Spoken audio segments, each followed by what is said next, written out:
ഈ 2 പ്രൊഡക്റ്റ് ഉണ്ടെങ്കിൽ നമുക്ക് മാക്സിമം ഡാൻഡ്രഫ് കൺട്രോൾ ചെയ്യാം. ഇത് പ്രവാസികൾക്ക് വേണ്ടിയിട്ടുള്ള വീഡിയോ ആണ്. അപ്പോൾ എല്ലാവരും കാണും. എന്തുകൊണ്ടാണ് പ്രവാസികൾക്ക് മാത്രം ഇതിനധികം ഡാൻഡ്രഫ് എന്ന് വെച്ചിട്ടുണ്ടെങ്കിൽ ഇവിടുത്തെ ക്ലൈമറ്റും കണ്ടീഷനും തന്നെയാണ്. നമ്മൾ ഫുൾ ടൈം എ സിയിലാണ്. അതുപോലെ ഇവിടുത്തെ dry climate, air conditioning, dry scalp, nutritional factor, അതായത് ഫുഡ് റിലേറ്റഡ് ആയിട്ടുള്ള കാര്യങ്ങൾ, അതുപോലെ ഇവിടുത്തെ വെള്ളത്തിൻ്റെ ഒരുപാട് കാര്യങ്ങളുണ്ട്. അതെങ്ങനെയാണ് നമുക്ക് നോക്കാം. ഡാൻഡ്രഫ് ആണെന്ന് പറഞ്ഞിട്ടുണ്ടെങ്കിൽ ഏത് ഡോക്ടർമാർക്ക് പോലും അവർ ഈ ഒരു ഷാമ്പൂ തരും നമുക്ക്. കീറ്റോകോണസോളിൻ്റെ പല വേരിയൻ്റ് ഉണ്ട്. അപ്പോൾ ഏതെങ്കിലും ഒരു നല്ല ഷാമ്പൂ നമ്മൾ കയ്യിൽ വെക്കുന്നത് നല്ലതായിരിക്കും. കാരണം ഇത് ഭയങ്കര എക്സസ് ആകുമ്പോൾ ആക്ച്വലി ഈ കീറ്റോകോണസോൾ മാസത്തിൽ 3 തവണ അല്ലെങ്കിൽ 2 തവണ മാത്രമേ ഉപയോഗിക്കാൻ പാടുള്ളൂ. ഇത് കണ്ടിന്യൂസ് ഉപയോഗിക്കുകയാണെങ്കിൽ നമുക്ക് മുടി കൊഴിയും ഉറപ്പാണ്. അപ്പോൾ ഒരു നല്ല ഡോക്ടറെ കണ്ടിട്ട് ആ ഡോക്ടറിൻ്റെ പ്രിസ്ക്രിപ്ഷൻ വേണം നമുക്ക് ഈ ഷാമ്പൂ ഉപയോഗിക്കണമെങ്കിൽ.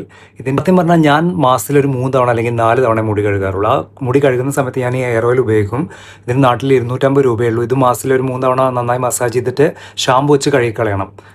അതൊരു നല്ല കാര്യമാണ്. നമ്മളത് ഒരിക്കലും നമ്മുടെ ഓയിൽ നമ്മുടെ തലയിലിരിക്കാൻ പാടില്ല. കാരണം വെറ്റിയായിട്ടുള്ള സ്കാൽപ്പിലാണെങ്കിൽ ഡാൻഡ്രഫ് പെട്ടെന്ന്. ഞാൻ മിനറൽ വാട്ടർ വെച്ചാണ് മുടി കഴുകുന്നത്. അതുപോലെ എല്ലാവർക്കും സാഹചര്യം ഒരുപോലെ ആവണമെന്നില്ല.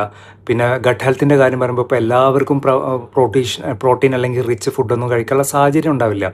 പലരുടെയും പല ജോലിയും പല സാഹചര്യവും വ്യത്യാസമാണ്. അപ്പോൾ മാക്സിമം നമ്മൾ ആ കാര്യങ്ങൾ അറിയണം. ഇന്നതുകൊണ്ടാണ് ഇങ്ങനെയൊക്കെ പോകുന്നതെന്ന്.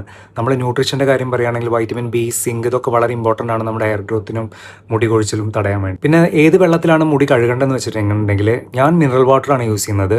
നിങ്ങൾക്ക് വേണമെങ്കിൽ നമ്മളെ ടാപ്പ് വാട്ടർ തന്നെ കുറച്ച് നേരം ലോങ് ടൈം പിടിച്ചു വെച്ചിട്ട് കഴുകാം. ഇപ്പോൾ ഈ ഷെയർഡ് അപ്പാർട്ട്മെൻറ്റിലൊക്കെ നിൽക്കുന്ന ആൾക്കാർക്കൊന്നും സാഹചര്യമല്ല. പക്ഷേ നമുക്ക് ഒരു കുറച്ച് കരുതലാവാം.